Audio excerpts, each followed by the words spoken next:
On va aller dans la direction de la culture générale du complot avec cette magnifique vignette avec les rouages de l'histoire et les mains obscures qui tirent des ficelles. Et on commence directement avec cette petite introduction.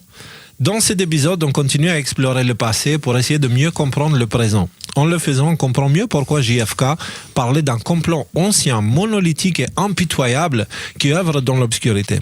Comprendre l'histoire peut être salvateur, car l'humanité semble répéter les mêmes erreurs encore et encore. Alors, que pouvons-nous apprendre de l'histoire ? Et on va regarder, j'ai découpé, j'ai re-sous-titré correctement des extraits de ce fameux discours, l'essentiel, parce que l'essentiel qui est dit est très important. Et justement, ça va être notre base pour tout le reste après. Le mot secret est répugnant dans une société libre et ouverte. Et nous le sommes en tant que peuple de manière inhérente et historique opposés aux sociétés secrètes, aux serments secrets et aux procédures secrètes.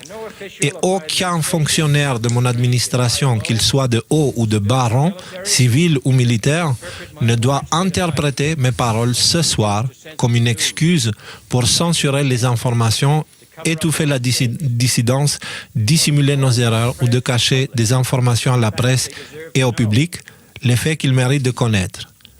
Donc déjà, l'introduction, elle te dit, bon, nous sommes opposés à des complots, okay?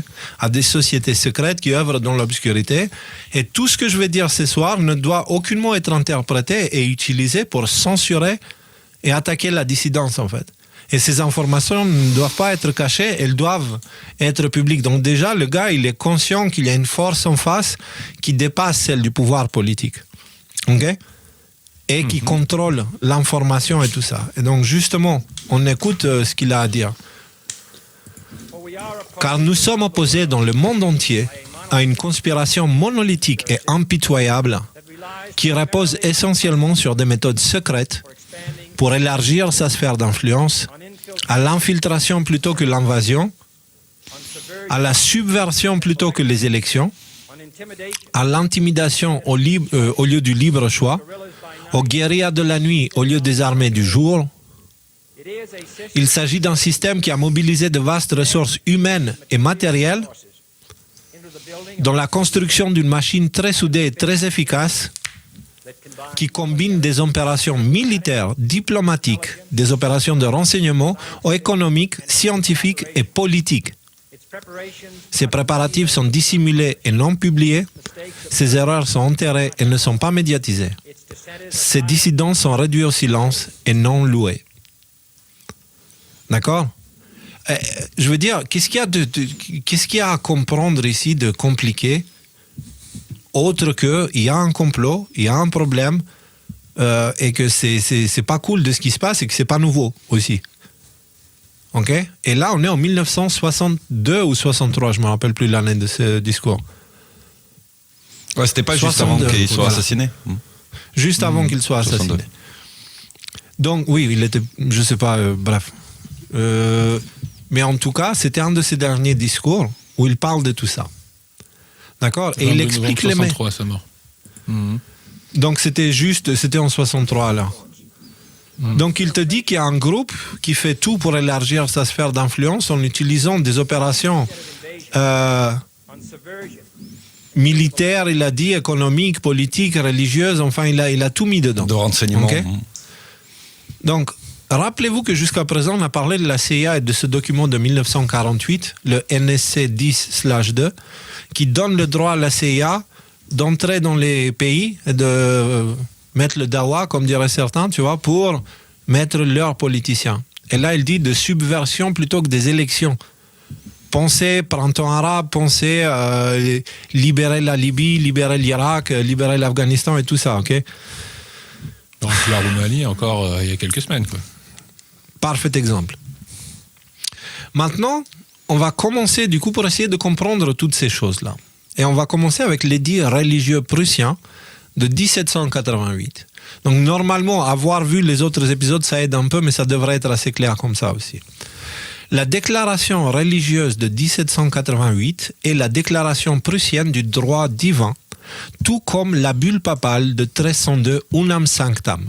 Alors cette bulle papale qui dit tout ce qui existe sur la terre et la terre elle-même est une possession du représentant du Christ sur la terre, donc le pape, en gros, voilà. Et qu'on est ses sujets, on a un propriétaire et que voilà, on n'est pas libre. Ils ont assumé la responsabilité en tant que souverains sur les peuples de leur domination. Ce groupe travaillait probablement de concert avec la proclamation Zabbatai Sevi de 1666. On avait parlé de cette histoire de crypto-juifs qui voulait accélérer l'élévation en allant dans le péché à fond la caisse, tu vois, cette mentalité de psychopathe. Ouais. Car cet édit est créé 12 ans suivant la fondation par Adam Weishaupt d'une société secrète, les Illuminati, le 1er mai 1776.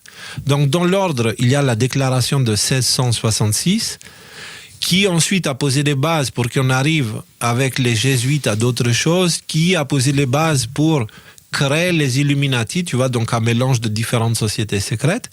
Et quelques années plus tard, on a cette déclaration religieuse prussienne. Okay? On va jeter un coup d'œil. Ce que c'est, si vous ne comprenez pas de quoi on parle de tout ça voilà, dans ces 2 épisodes. Vous voyez les symboles et les images, donc c'est assez clair. Maintenant, le moment choisi par rapport à la guerre révolutionnaire américaine en 1776 est incroyable. De plus, cet édit date également de l'époque où la couronne a commencé à coloniser l'Australie et la région du Pacifique en 1788. Ces dirigeants autoproclamés du monde étaient très occupés. Donc, ils se déclarent souverains de leur domination. En gros, tout ce qui est sous leur domination, c'est leur propriété, et puis c'est eux qui dirigent. Et du coup, ils commencent l'expansion. OK? Donc, on a ici quelques édits. C'est-à-dire, la guerre d'indépendance des États-Unis, ça va pas plutôt dans l'autre sens?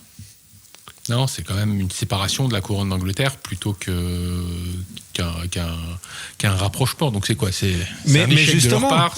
Non, c'est pas un échec, justement. Ils ont plusieurs couches de contrôle. Donc s'ils perdent la première, ils ont la deuxième. Regarde. Mais là, déjà, on va parler de cette idée-là, de ces documents, tu vois, qui annoncent ces déclarations religieuses voilà, de 1788. L'édit porte la date du 9 juillet 1788. Dans l'introduction de cet édit, Frédéric Guillaume II expose son objectif. Donc, c'était le leader des Prussiens. Juste, okay. Le T est silencieux dans Eddie. Ok, Eddie. Bien avant notre accession au trône, nous avions remarqué et constaté combien il deviendrait un jour nécessaire de nous efforcer, à l'exemple de nos prédécesseurs et en particulier de notre défunt grand-père, de maintenir et en partie à rétablir dans les possessions prussiennes la foi chrétienne de l'Église protestante dans sa pureté ancienne et originelle, de réprimer en tant que possible l'infidélité et la superstition, et ainsi également la corruption des vérités fondamentales de la religion chrétienne et la licence des mœurs qui en découlent. Okay, donc, va falloir vraiment qu'on laisse passer l'Église protestante et qu'on revient et qu'on annule et qu'on touche la foi. Voilà. Et ils veulent l'Église protestante dedans. Cet édit a créé un tel conflit que des pasteurs démissionnaient et qu'il y avait des manifestations publiques. La guerre opposait ceux qui écrivaient des pamphlets et les médias prussiens. Cela, ça vous semble familier? Donc il y a 2 camps qui sont créés. Ceux qui veulent accepter ce mélange avec les protestants ou ceux qui ne veulent pas. Et du coup, il y a eu cette guerre et puis tu avais les Prussiens qui voulaient s'ouvrir à d'autres compréhensions spirituelles et tu avais les autres qui ne voulaient pas. Et du coup, les Prussiens avec leurs médias disaient « Ouais, mais les autres en face, c'est des complotistes, ils sont fermés d'esprit. » tout ça. Mais c'est même pas qu'un mélange avec les protestants. Si je comprends bien le texte, c'est plutôt de mettre les protestants comme... à l'avant de la foi chrétienne, quoi. C'est-à-dire, de changer énormément la foi, ouais. Ok. Alors, on va lire un petit extrait ici. Toujours le même édit. Cependant, les voix éparses des défenseurs du nouvel ordre ne purent apaiser l'inquiétude de ceux qui se sentaient menacés par le nouveau ministre et son édit. Des hommes qui, des décennies durant, avaient occupé de grandes chaires et exercé une influence considérable dans le pays, se retrouvent exposés à des mesquines persécutions et un discrédit immérité. Donc des gens de pouvoir se retrouvent Ça vous rappelle quelque chose? Alors moi, ça me rappelle Raoult, ça me rappelle, comment il s'appelle, Montagnier, ça me rappelle des gens comme ça, quoi. Des gens qui ont une influence considérable et de grande chair, exposés à des mesquines persécutions et un discrédit mérité. Oui, c'est exactement ça. Ouais. Certains démissionnèrent immédiatement pour éviter de traverser une telle période tout en poursuivant leur activité d'enseignant ou de prédicateur.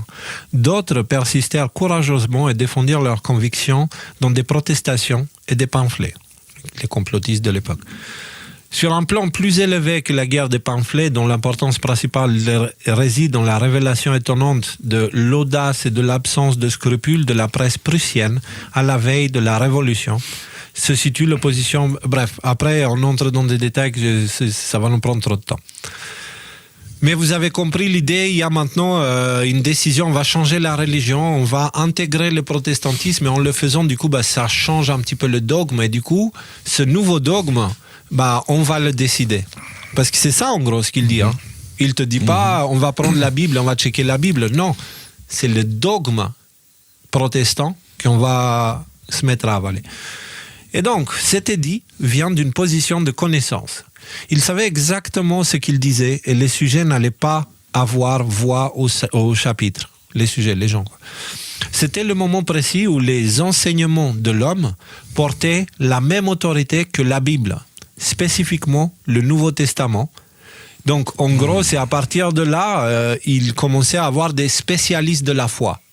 Okay? Mais genre des spécialistes officiels acceptés par l'État. Okay, donc le même ça fait vachement penser.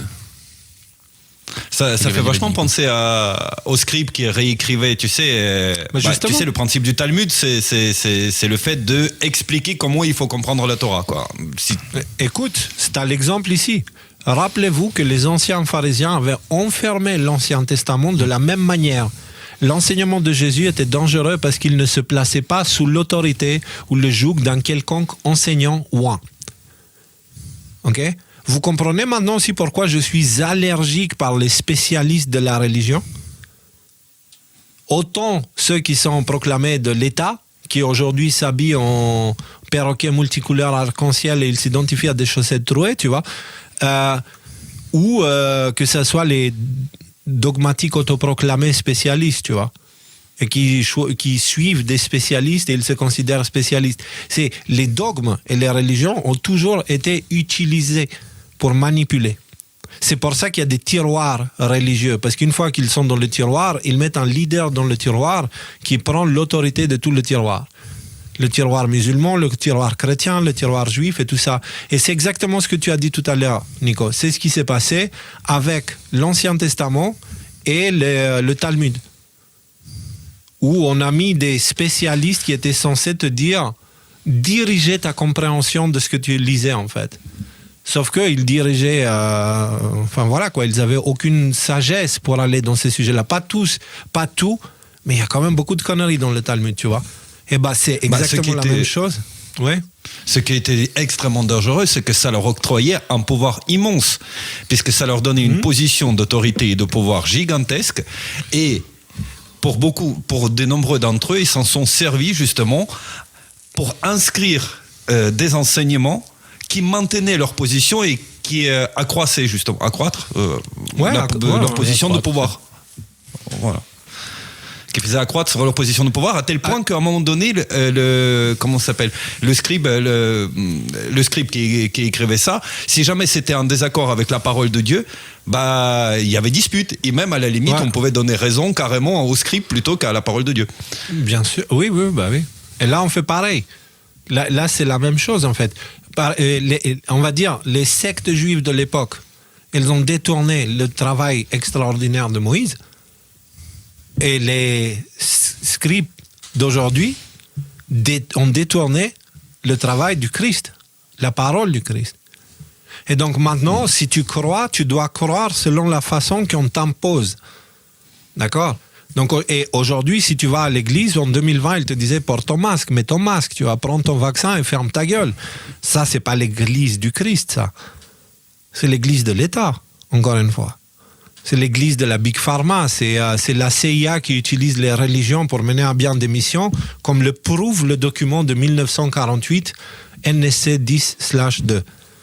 Vous voyez ce que je veux dire et pourquoi c'est important de se détacher des dogmes et de se détacher de tous les groupes. Parce que la foi, ce n'est pas une pensée collective. C'est comme si les cellules décidaient toutes de penser, de s'identifier à la même chose. Eh ben, on est dans la merde. Parce que les cellules des os, si elles s'identifient à des cellules de cœur, ben, ça va pas fonctionner le truc, tu vois. Et donc, nous, humains, on est censé avoir une relation directe, pas passer par des dogmes. On doit être enseigné et on doit avoir appris de nos expériences. Le problème, c'est que la foi, aujourd'hui, la foi chrétienne, les institutions chrétiennes, elles te disent, les voies du Seigneur sont impénétrables. Donc, en gros, ferme ta gueule et fais ce que je te dis. Ça veut dire ça, en fait. Et moi, excusez-moi, mais non, moi, j'ai besoin de comprendre, en fait. Parce que sinon, ça veut dire que j'ai donné mon autorité à celui qui me dit ça. Les voies du Seigneur sont impénétrables, ok, mais elles sont impénétrables aussi pour le pape. Elles sont impénétrables aussi pour les curés, les prêtres. Elles sont impénétrables pour tous les spécialistes religieux. Pourquoi ce sont eux qui expliquent la parole de Dieu? Si elle est impénétrable, si les voies du Seigneur sont impénétrables. Tu vois, qu'est-ce qu'ils nous expliquent dans ce cas, qu'on devrait accepter sans comprendre? Comment dire, moi je vois ce que tu veux dire, Léo, et je suis d'accord avec l'idée générale. J'aimerais mettre un petit peu de nuance au milieu de tout ça. Effectivement, là, quand il y a quelqu'un qui te dit c'est comme ça, c'est pas autrement, et si tu crois pas comme je t'ai dit, tu vas aller en enfer et tu vas brûler dans les flammes, moi aussi ça me pose un problème. Après, il y a des gens, on n'a pas tous les mêmes niveaux d'inspiration, et moi par exemple, ça m'aide d'être en contact avec des gens qui ont compris des choses, qui m'expliquent ce qu'ils ont compris, et après, et ça c'est très important, libre à moi de savoir qu'est-ce que je prends et qu'est-ce que je laisse. Oui, mais c'est ça, c'est justement là, tu es en train de fonctionner de façon saine. Là, c'est pas ce qu'ils te disent. Là, ils te disent, tout à fait. C'est comme ça que ça se fait. Mais parce et que ça, c'était dans en propos, 1700. Attends. Ça, c'est en 1788, dans les territoires de ce qui est devenu maintenant l'Union européenne, en fait. Et donc, ça veut dire la foi chrétienne est imposée avec un dogme et un narratif que si tu remets en question, t'es hérétique, t'es condamné, tu vois, t'es complotiste. Oui, donc il y a pas. Mais moi je voudrais juste, encore une fois, faut pas jeter le bébé avec l'eau du bain, c'est comme ça qu'on dit. Dans le je parle sens pas de l'Église, je parle des institutions. Oui, puis même indépendamment des églises ou des institutions, la foi peut aussi se pratiquer en groupe. Mais là où je suis d'accord avec toi, c'est que en dernier ressort, c'est toi avec ton créateur et c'est comme ça que ça se passe, quoi. Donc après, même nous, tous les trois, combien on en a eu des discussions où on a discuté de ces sujets-là, où on n'était pas d'accord, et puis finalement. La foi en groupe, je veux bien. Et je comprends. Mais un groupe tactile auquel tu as accès dans la matière. Pas que un représentant de la foi qui habite au trou t'as compris, ou de la terre, tu vois, et que j'ai jamais vu, qu'il ne me connaît pas, qu'il me dise, fais ce que je te dis et crois-moi parce que les voies du Seigneur sont impénétrables et moi, je les connais, mais toi pas, donc c'est moi qui va te dire ce que tu dois croire.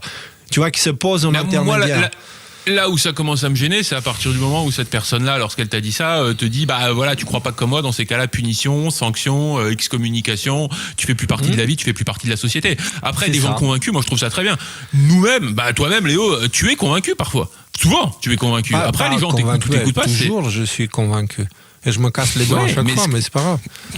Non, mais ce que je veux dire, c'est que après, tu vas pas quelqu'un qui croit différemment de toi. Combien de fois on s'est écharpé gentiment sur des sujets. J'adore. Et au final, avec ça fait grandir, ça fait. Ouais.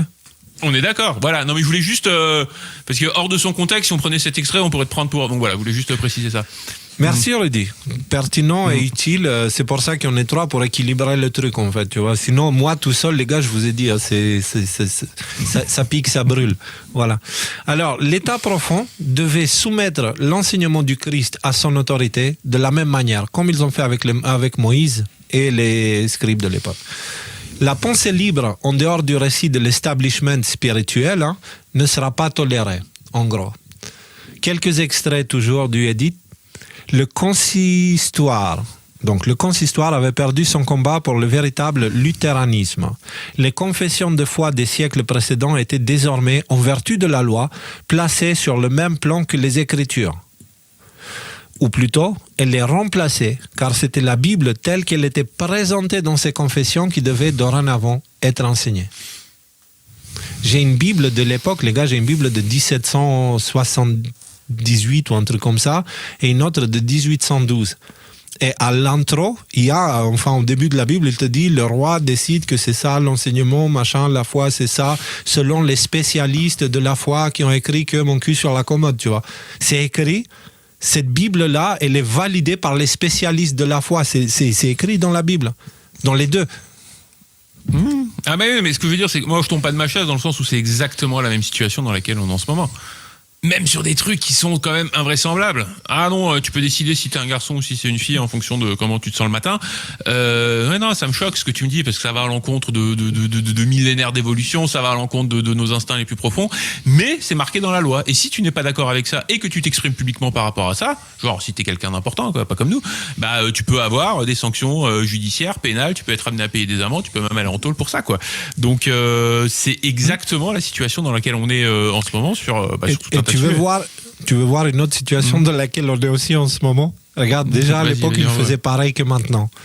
Le roi fut amené à publier le 10 décembre 1788 une sorte de déclaration supplémentaire expliquant que l'édit n'était qu'une loi de police ecclésiastique et qu'il n'avait pas l'intention de placer les confessions de foi de l'Église au même niveau d'autorité que les Écritures. Ce ne fut toutefois qu'une victoire illusoire, car le roi, lorsque des poursuites furent engagées en vertu de l'édit, insista sur le fait qu'il s'agissait d'une loi d'État ayant force obligatoire. Donc on met un truc vite fait, c'est temporaire, mais on ne sait pas parce que machin truc, et hop, tu le prends en entier. Et tu le gardes. Et tu la fermes. Et ils n'ont pas changé de méthode, hein. C'est le 49.3 de l'époque, en gros, tu vois. La machine de censure de l'époque est passée à la vitesse supérieure. Bon, du coup, là, il y a des descriptions et la traduction de comment ils attaquaient les complotistes de l'époque et tout ça, tout ça. Donc là, c'est toujours l'édit là qu'on voit, juste le texte c'est l'édit, en anglais. L'édit prussien, l'édit de religion prussien, avec les conséquences que ça a engendré derrière à l'échelle nationale et internationale. Incroyablement, Frédéric Guillaume III a vaincu cette idéologie dogmatique à son époque. Je soupçonne que les marionnettistes avaient compris comment ils avaient échoué et ils sont passés à l'esclavage par la dette pour créer plus de distractions vis-à-vis de ces maudits libres penseurs. Son plan, adopter la méthode socratique, autrement appelée maïotique, du questionnement continu et de cesser de s'inquiéter. Donc là, c'est pareil, vous avez un extrait de texte, vous pouvez le lire. On ne va pas y passer la nuit parce que... Oui. Bah, j'ai pas trop compris le propos de dessus, dans le sens où on peut développer un tout petit peu parce que c'était... Voilà. Bah, déjà, la maïotique, bon, j'ai entendu parler, mais du questionnement continu et cesser de s'inquiéter. Déjà, Frédéric Guillaume III a vaincu cette idéologie dogmatique. Laquelle? Celle qui était existante ou celle qui a été imposée par son prédécesseur? Celle qui a été imposée par ses prédécesseurs. D'accord. Donc lui, en fait, il s'est il s'est mis en levé contradiction. contre ou il a changé de plan, en fait? C'est ça la question. Il a changé de plan parce que ça, le côté spirituel, ils ont dû infiltrer dedans. Et comme ils font toujours, une fois qu'ils s'infiltrent, ils montrent qu'ils ont perdu pour devenir invisibles. D'accord, et donc ça veut dire qu'ils ont pénétré la foi chrétienne. Ils ont fait ensuite marche arrière, genre on a perdu Guillaume III, il a vaincu l'idéologie dogmatique, sauf que non, elle est juste devenue Après tu prends invisible. l'alternative et ouais, on a gagné, on va suivre Guillaume III et puis tu te fais enfler pareil. D'accord. Voilà. Ok. Donc la Prusse semble être davantage un concept, une idéologie qu'un État. Au départ, la Prusse était une zone occupée par des tribus païennes endurcies. Les chevaliers teutoniques furent invités à les apprivoiser. On est dans les terres de l'Europe centrale-nord, centre-nord. Cela a pris plus de 60 ans, mais finalement l'ordre a été établi à partir du chaos.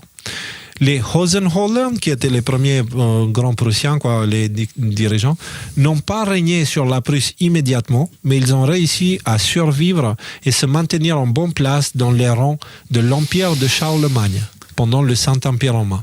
Okay? Donc ils se sont fait discrets quand ils savaient que ce n'est pas encore leur temps. Cette méthode familiale de gouvernement impliquait une expansion principalement par acquisition et traité, donc diplomatie. Écraser les patriotes et la noblesse en devenir, qui était essentiellement la classe moyenne de l'époque, au sein de leurs terres pour éviter les soulèvements. Donc, voilà, ils voulaient faire ça, et puis d'un côté, ils écrasaient les peuples, de l'autre côté, ils faisaient des traités à la con. Moi, ça me rappelle l'ONU et tout ça, tu vois. la création de toutes ces institutions. C'est d'un côté, on fait des traités pour la paix dans le monde et tout, et puis après, avec ces mêmes traités, on va aller écraser des pays, tu vois. L'ordre Ça me fait penser aux teutonique... bolcheviks après. Voilà. L'ordre teutonique s'est retrouvé à court d'argent et a cédé son droit de régner sur les terres prussiennes aux Hohenzollern. Cela a entraîné une fusion de l'ordre des chevaliers teutoniques, donc comme les Templiers teutoniques, et de l'idéologie Hohenzollern d'expansion par acquisition. L'idéologie Hohenzollern a alors bénéficié d'une armée fondée sur l'ordre teutonique.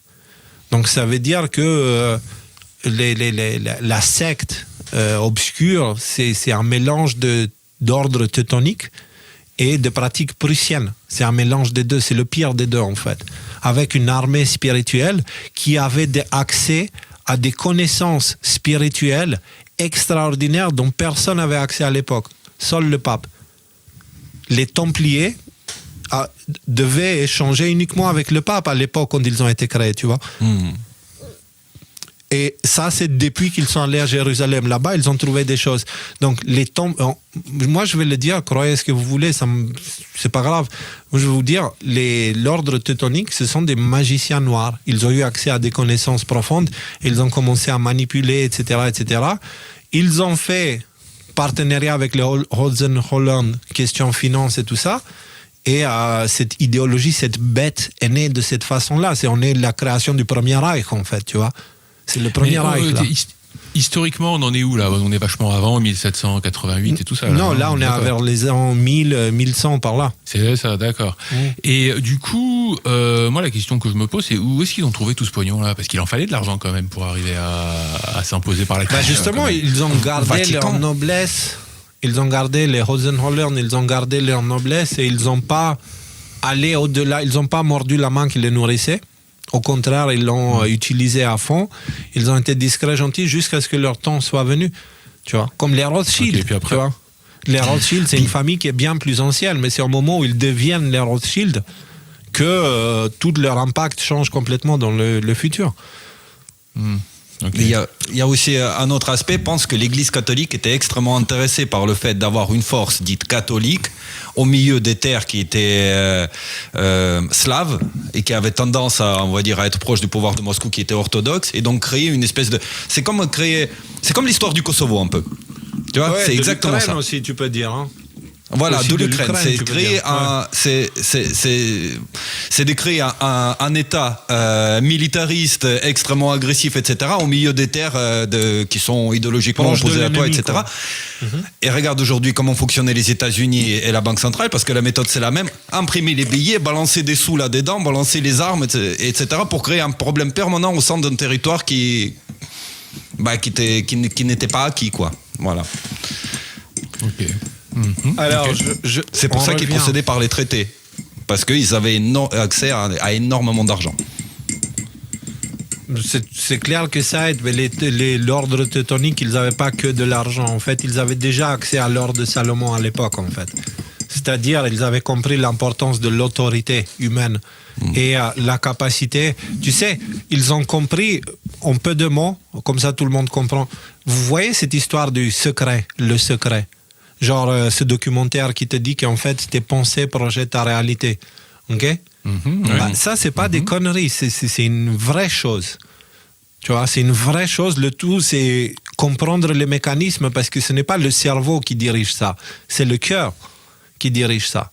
C'est le cœur qui manifeste la réalité, ce n'est pas le cerveau. Le cerveau mène l'information, mais la création, elle vient du cœur, et donc il faut être capable de synchroniser le cerveau, le cœur et le ventre, les trois, pour que ta volonté soit manifestée.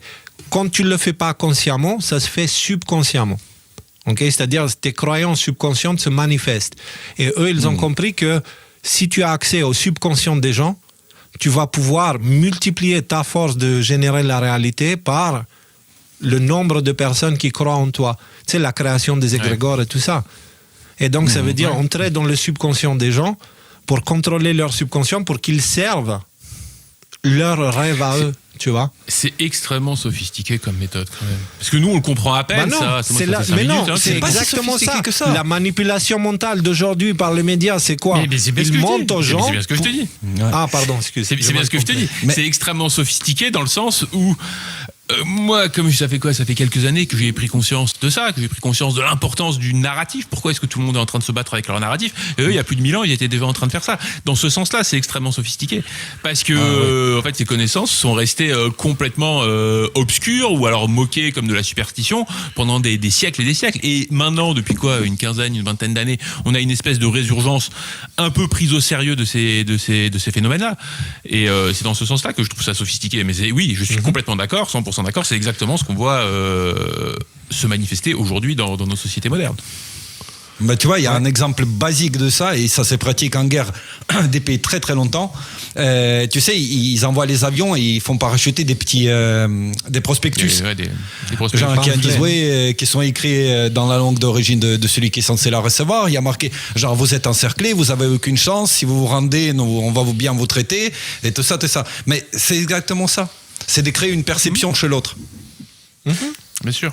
Mais en le fait, truc, c'est que et je pense qu'on pourrait peut-être résumer l'époque dans laquelle on vit par cette simple constatation, c'est que ça, c'est extrêmement efficace à partir du moment où les gens n'ont pas compris le système, la manipulation qu'il y avait derrière. À partir du moment où tu as compris la manipulation qu'il y avait derrière, c'est bon, t'éteins ta télé, t'éteins ta radio, les pamphlets, tu les lis pas, tu continues ta vie dans ton coin à ta manière à toi, et à partir du moment où tu arrives à te libérer de cette emprise, eux, tu leur retires une grande partie de leur pouvoir. Et c'est peut-être pour cette raison-là qu'on est à l'aube de bouleversements comme on est en train de les voir Mais il aujourd'hui. faut savoir aussi qu'il faut éteindre aussi X, il faut éteindre aussi Telegram, il faut éteindre tout accès à l'information qui vient de l'extérieur, parce que tout ce qui est sur Internet est probablement manipulé, parfois consciemment, parfois par inconscience. Même nous, c'est pour ça qu'on vous dit, vérifiez ce qu'on vous donne, et c'est pour ça qu'on vous donne les bases, faites votre travail, parce que plus on est nombreux à fact-checker ce qu'on dit, moins il y a des chances qu'on se plante. Mais la chance d'avoir raison 100% du temps, ça j'y crois pas une seconde. Donc, alors, on revient, puisqu'il faut qu'on avance. Ces deux ordres, donc les Hohenzollern et l'ordre teutonique, visaient à apprivoiser et écraser la dissidence de l'intérieur.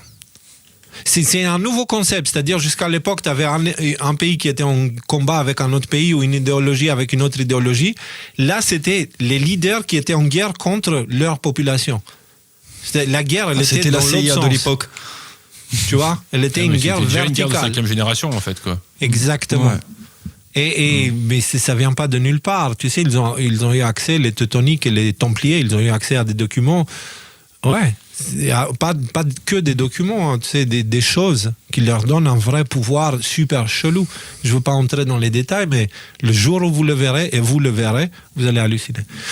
Donc, en enrôlant sa propre population et en créant une armée professionnelle. Attends, pardon, je refais. Ces deux ordres visaient à apprivoiser et écraser la dissidence de l'intérieur. Comment cela était-il le mieux réalisé? En enrôlant sa propre population et en créant une armée professionnelle permanente. Armée professionnelle permanente. C'était quelque chose que d'autres dirigeants ne pouvaient pas se permettre. Toute dissidence interne serait écrasée et punie. C'est cela l'idée de la Prusse, et c'est précisément pourquoi ils ont été qualifiés de non pas un État doté d'une armée, mais une armée qui contrôle des États. C'est vrai, mais quand tu réfléchis, c'est brillant ça, parce que quelque part, tu donnes les armes à ceux à qui t'interdis de se poser des questions.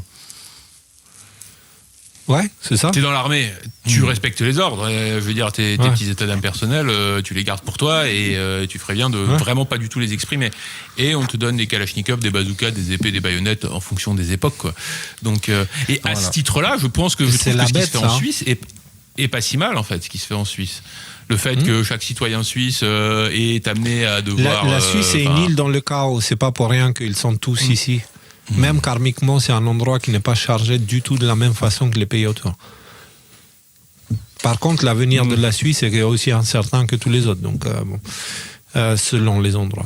Bref, les schémas d'aujourd'hui sont identiques, on vient de le dire.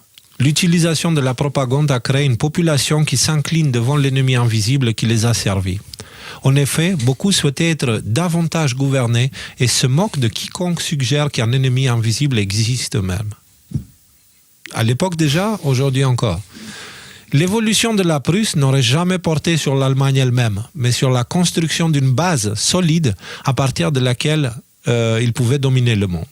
Cela expliquerait les jésuites, les Illuminati de Bavière, la banque, les sociétés, la religion organisée. C'est vrai, tout ça, ça vient de l'Allemagne, les Rothschild et tout ça, les Weishaupt et Illuminati et tout ça. Mais ce qu'il explique là, c'est que l'idée, c'était pas de créer l'Allemagne et dire « l'Allemagne, c'est notre endroit et tout ». Non, il leur fallait juste une base. Ils en avaient absolument rien à foutre des Allemands. En fait, ce genre de pouvoir, ils sont extrêmement néfastes pour les populations qu'ils gouvernent. Donc l'Allemagne a été maudite de leur présence, tu vois ce que je veux dire. Et donc, il te parle même la religion organisée et la gouvernance mondiale telle que l'ONU, l'OMS et la Banque mondiale. Le schéma est cohérent. L'ennemi invisible est effectivement vaincu aux yeux du public afin de devenir invisible. Bien qu'il y ait de nombreuses ramifications et d'autres détails, voici un résumé de la prise de contrôle de l'humanité par l'ennemi invisible. Donc, au début, ça commence avec les Perses, mais ça peut remonter encore plus loin. La Perse perd face à la Grèce. La Grèce perd face à la Rome. La Rome face à Charlemagne. Le Saint-Empire romain perd aux Prussiens de Hohenzollern. La Prusse perd à l'Allemagne. L'Allemagne perd aux sociétés internationales, aux USA, à la couronne et le système bancaire de la Réserve fédérale. Donc, en gros, c'est le même pouvoir qui a sauté d'une force à une autre, en fait.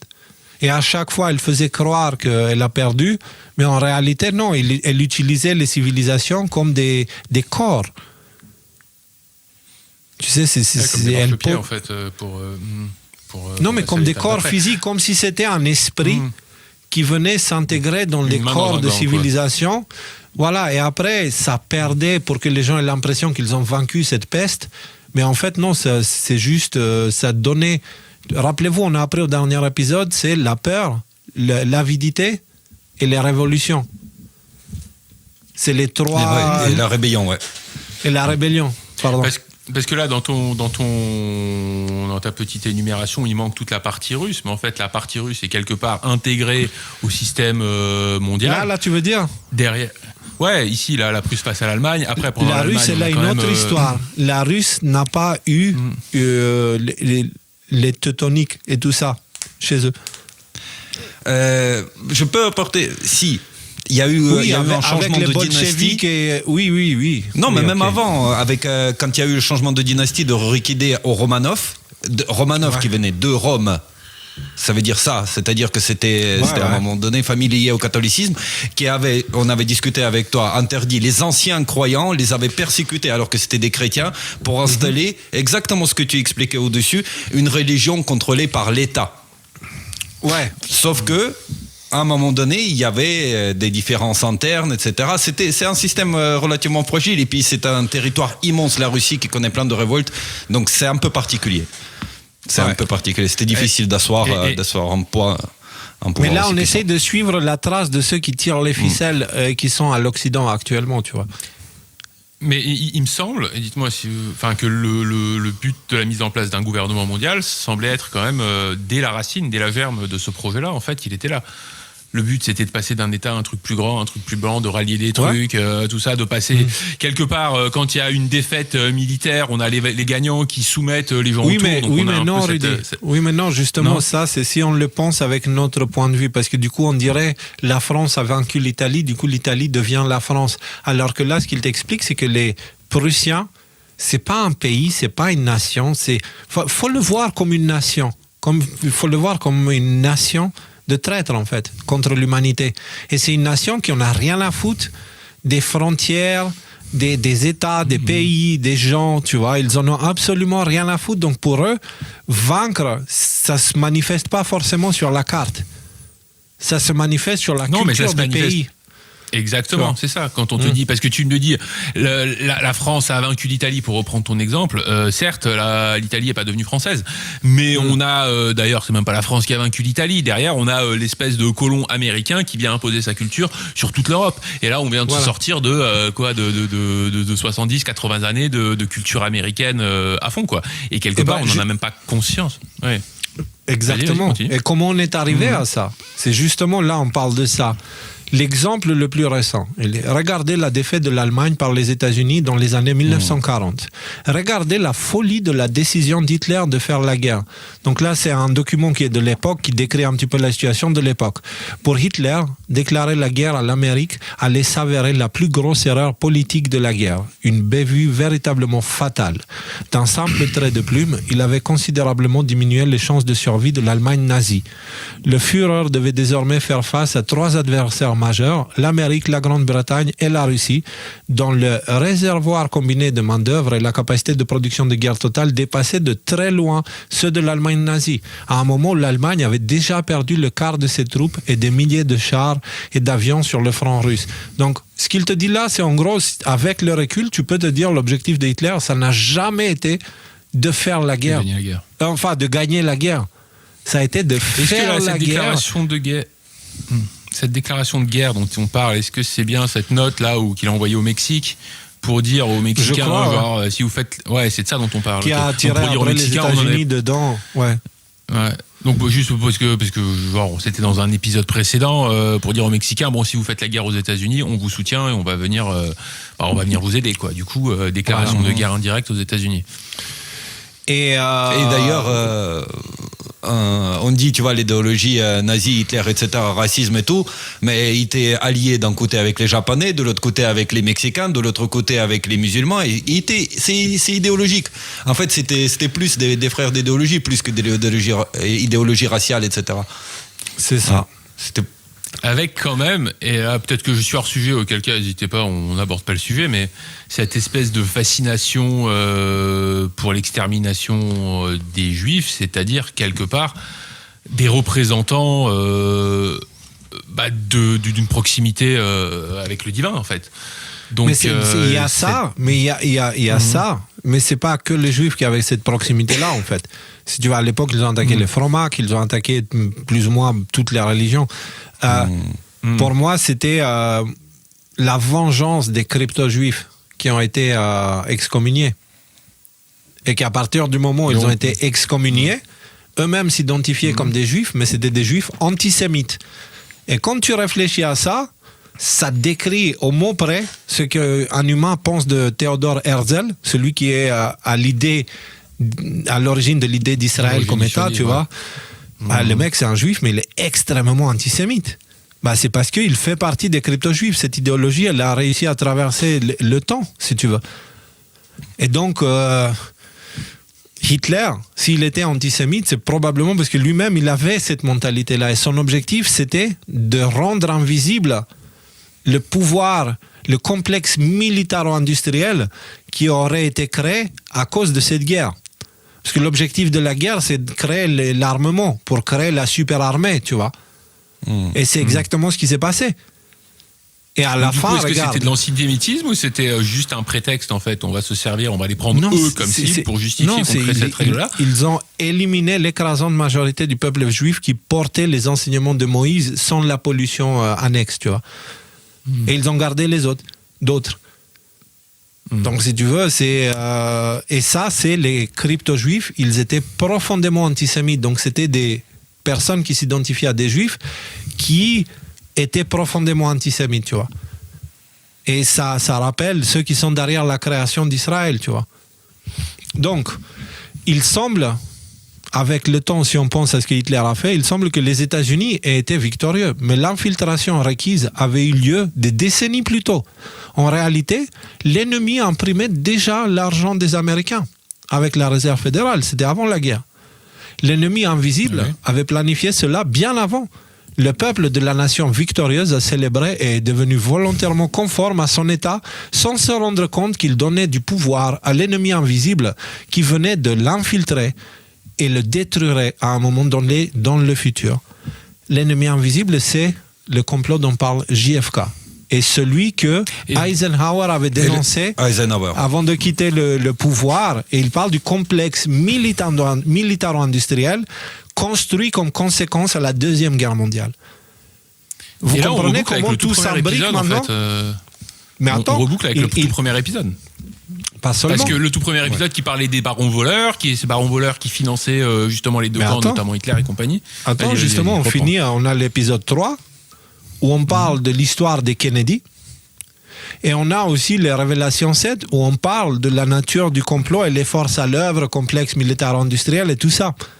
OK?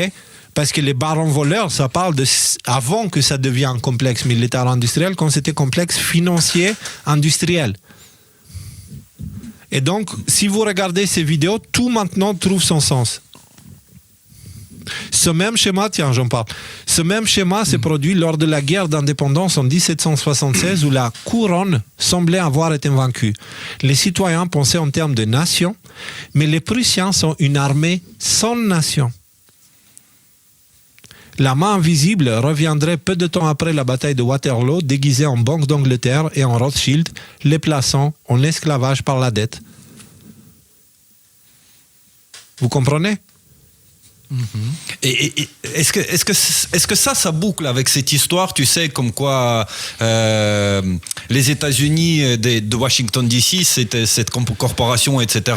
Que justement, il y a eu cette espèce de subterfuge qui a été créé contre l'indépendance à proprement dit des États-Unis. Ça a un rapport avec cette idée de Unam Sanctam et l'idée qu'il y a des endroits dans le monde comme le Vatican, la City en Angleterre et Washington qui sont des sortes d'États souverains qui sont en dehors des lois d'une certaine façon, en fait. Ok, c'est des endroits. Chacun une autorité. Donc Washington, ce serait quoi? L'autorité militaire, la City, l'autorité économique, et le Vatican, l'autorité spirituelle. Exactement. Donc, une qui fait peur, une qui gère la fidélité et une qui gère les révolutions. Alors, spirituellement. Spirituellement, ce règne tyrannique a servi plusieurs objectifs. Écraser la capacité créatrice de l'âme humaine avec la capacité créative afin de tester, ça c'est mal traduit, pardon, excusez-moi, de l'âme humaine, écraser la capacité créatrice de l'âme humaine afin de tester à quel point les humains désirent vraiment d'avoir un libre arbitre. Créer un régime hautement discipliné, essentiel à la survie humaine durant une période de basse fréquence dominée par la peur sur Terre. Nous former à expérimenter la dualité, donc le bien et le mal, et l'amour conditionnel, afin que l'expérience de l'amour inconditionnel ait une couleur et un contexte plus riche. Offrir un exercice à notre libre arbitre pour choisir la paix et l'amour plutôt que le mal. Apprendre ce qui est un règne tyrannique afin que nous apprenions à être des dirigeants qui dirigent avec sagesse et compassion. Donc, en gros, pendant que les Prussiens et les Teutoniques et les Jean-Paul Gaultier faisaient toutes ces choses-là, les humains conscients évoluaient spirituellement dans ces directions-là. Parce que ça, il ne faut pas s'enlever de la tête. Il n'y a pas que les forces du mal, c'est toutes ces choses-là, elles ont forcé une partie de l'humanité à devenir de plus en plus intègre. Parce que ça devenait la seule solution pour bien pouvoir dormir la nuit, tu vois, sans vendre son âme au diable. Ouais, c'est clair. Est-ce qu'il n'y a pas un autre moyen? Parce que c'est quand même douloureux, cette méthode, en fait. De la même façon que c'est douloureux, si tu dois aller aux toilettes le lendemain d'une dégustation pimentée, trop pimentée. Nos actes ont des conséquences. Nos actes ont des conséquences. Ouais, mais c'est comme si tu te disais, je vais me manger là, du chili hardcore pimenté pour pouvoir avoir la joie d'expérimenter le papier toilette triple épaisseur. Ah, c'est pas ça. Je pense pas que c'est ça que c'est voulu. Je pense pas que c'est eux de leur côté. Il semble y avoir quand même un plan tout en haut qui dit Alors en fait, justement, ces étapes sont nécessaires pour. Attention, c'est comme ça qu'ils veulent voler le travail de Dieu. C'est de croire que toutes ces choses-là, elles ont été faites consciemment parce qu'ils contrôlent tout, tu vois.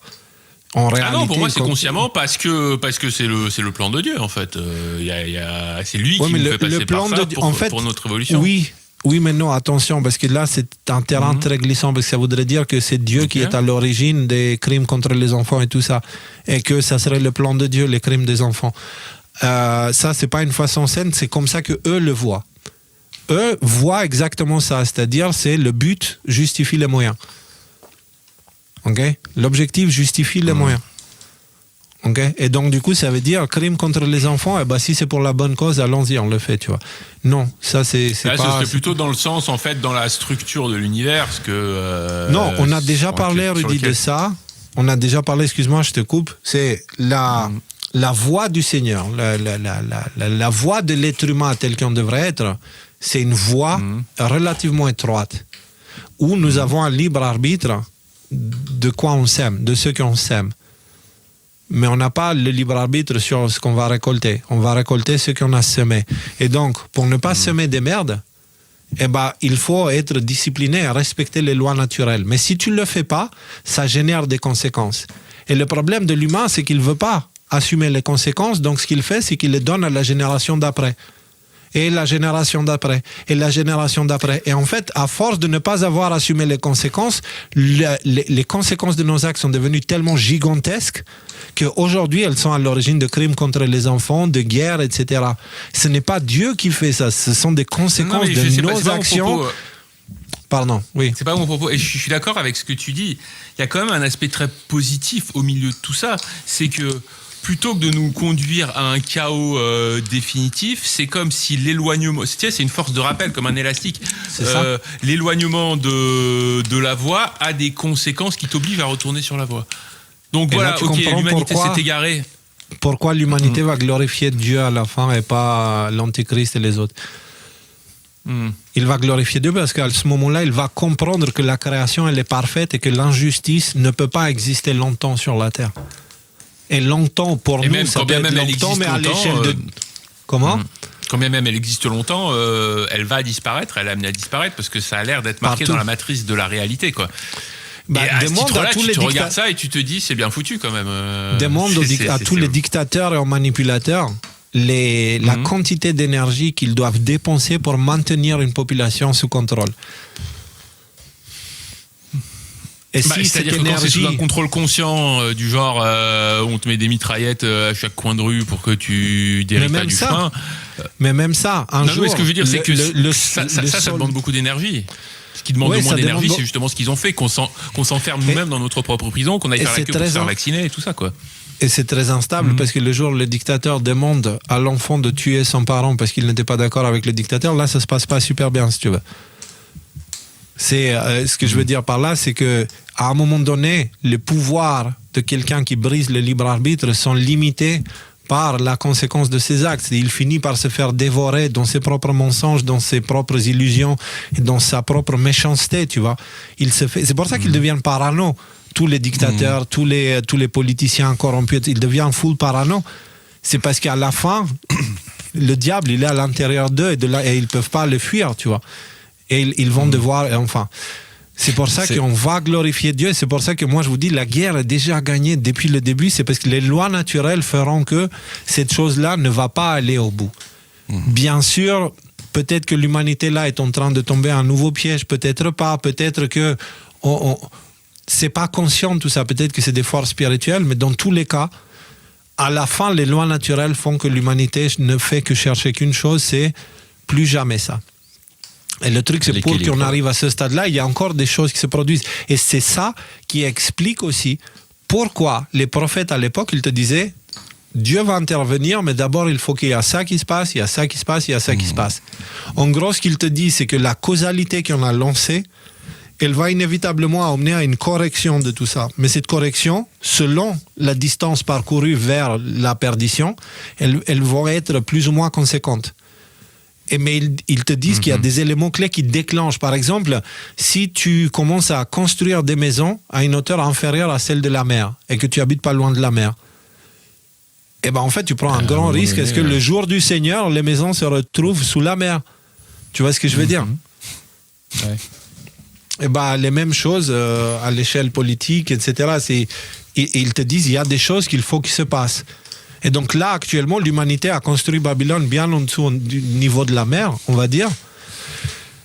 Et il y a eu un tremblement de terre, donc il y a un tsunami qui débarque, et puis voilà, c'est une explication vite fait. Alors, on va finir avec cette phrase-là.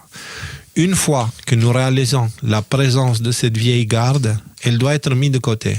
Vivre avec elle reviendrait à prendre parti pour l'agenda du mal.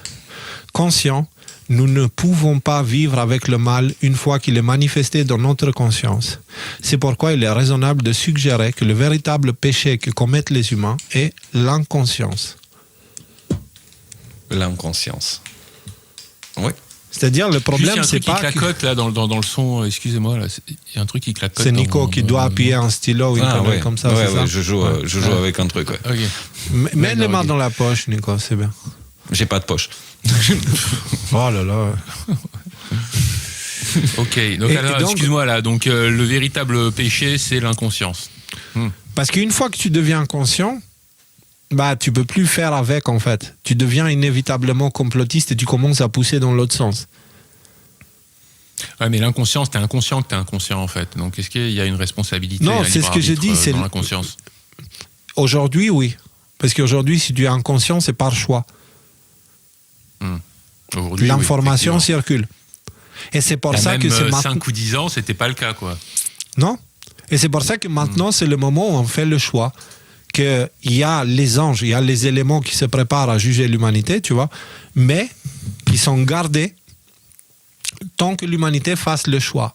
À partir de maintenant, tout leur est présenté et c'est à eux de voir qu'est-ce qu'ils choisissent. Et à partir de là, chacun va devoir assumer les conséquences de ses choix. Est-ce qu'on va suivre la voie du Créateur et vivre en paix, en harmonie avec la création, en acceptant notre place, notre position donnée par la nature, hein, comme le font tous les animaux, tous les arbres, toutes les plantes, toutes les pierres, toutes les montagnes, sauf nous. Nous, humains, on veut vivre comme les oiseaux, comme les poules, comme les chats, comme... tu vois ce que je veux dire? De couleur. Voilà, on n'accepte pas notre position, notre responsabilité. Et on a parlé, d'ailleurs, c'était super intelligent, on avait une conversation entre nous, j'ai beaucoup aimé ce que vous aviez dit, on parlait d'autorité. Et c'est Thierry qui disait ça vient du auteur. Tu vois, merci Thierry, on t'embrasse. Il est avec nous d'ailleurs dans les coulisses. Et Thierry qui disait autorité, tu as le mot auteur. Et auteur, c'est celui qui fait. Et celui qui fait doit avoir la responsabilité, c'est inévitable. Donc quand on donne notre autorité, ce n'est plus nous qui sommes responsables de nos vies, ce sont ceux à qui on a donné l'autorité.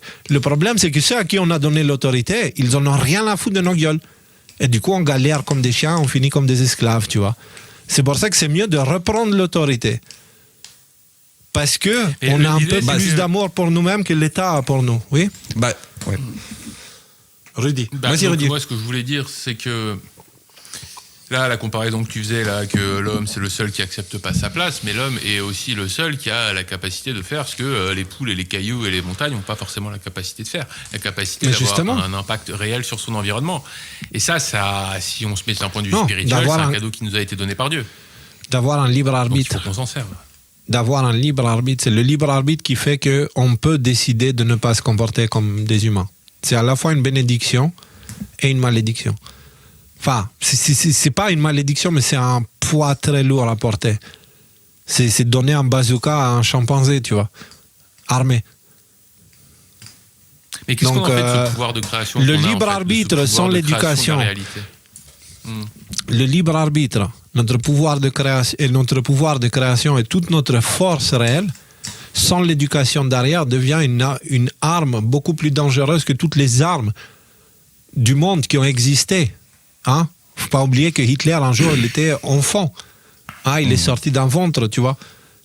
Et donc, à ce moment-là, il était potentiel. Et il a fait plus de dégâts qu'une bombe nucléaire. Tu vois ce que je veux dire? Donc, c'est pareil pour les Obama, les Clinton et tout ça, tu vois. Un jour, c'était des enfants, et un jour, c'était des embryons, et un jour, c'était dans les couilles de leurs parents, tu vois. C'est... De leur père, spécifiquement. Ouais, mais dans le monde, dans leur monde, les femmes peuvent avoir... Aujourd'hui, c'est pas sûr. Voilà. Dans leur monde, c'est pas sûr. Donc, enfin voilà, donc si tu veux, l'humain, c'est l'arme la plus dangereuse, et c'est ça qu'ils ont compris, les teutoniques. Tu vois, ils ont volé les connaissances de Salomon et la sagesse de Salomon et le contrôle de l'autorité sur les esprits et les démons. Et du coup, ce sont des gens qui n'ont pas eu l'éducation et l'initiation, qui ont reçu la connaissance et ils se sont dit « Ah, chouette, on peut faire ce qu'on veut. Bon, ça coûte la vie à des milliards de personnes, mais on s'en bat les couilles, on le fait quand même. » Tu vois? Bah oui. Ils ont réussi à s'arranger. Parce que vous, dans votre vie, quand vous faites le choix de faire quelque chose, vous prenez l'autorité de faire quelque chose, bah derrière, dans la façon dont ça se passe, vous allez assumer la responsabilité de ce qui s'est passé. Eux, ils ont trouvé la magouille pour obtenir toute l'autorité et n'assumer derrière aucune responsabilité de ce qui s'est passé. Non, exactement, parce qu'ils connaissent la loi de rétribution, ils font en sorte à ce qu'on avance consciemment, en pensant être conscient. Ils nous gèrent comme des moutons, en fait. Comme des moutons. C'est l'exemple du berger, du mouton, il est très pertinent, là, pour le coup. Après, sur le fait qu'ils arrivent jusqu'à la fin de l'histoire à s'extirper de leurs responsabilités et les conséquences de leurs actes, ça, je suis pas sûr. Ça, du coup, non, justement, ça me permet de maintenant... transitionner vers la... Bah, ouais, là, on peut... l'addition, quoi.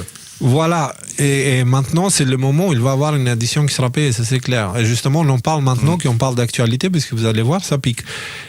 Mais pour finir, je rappelle la fin la dernière fois, c'est pourquoi il est raisonnable de suggérer que le véritable péché que commettent les humains est l'inconscience. C'est par inconscience des conséquences que Ève a goûté les fruits, si on veut garder la métaphore du jardin d'Éden, tu vois. C'est par inconscience de la connerie d'Ève et du serpent que Adam l'a goûté aussi, tu vois. Et encore une fois, on parle d'archétype, on ne parle pas de deux humains qui ont vécu et d'où on descend toute l'humanité.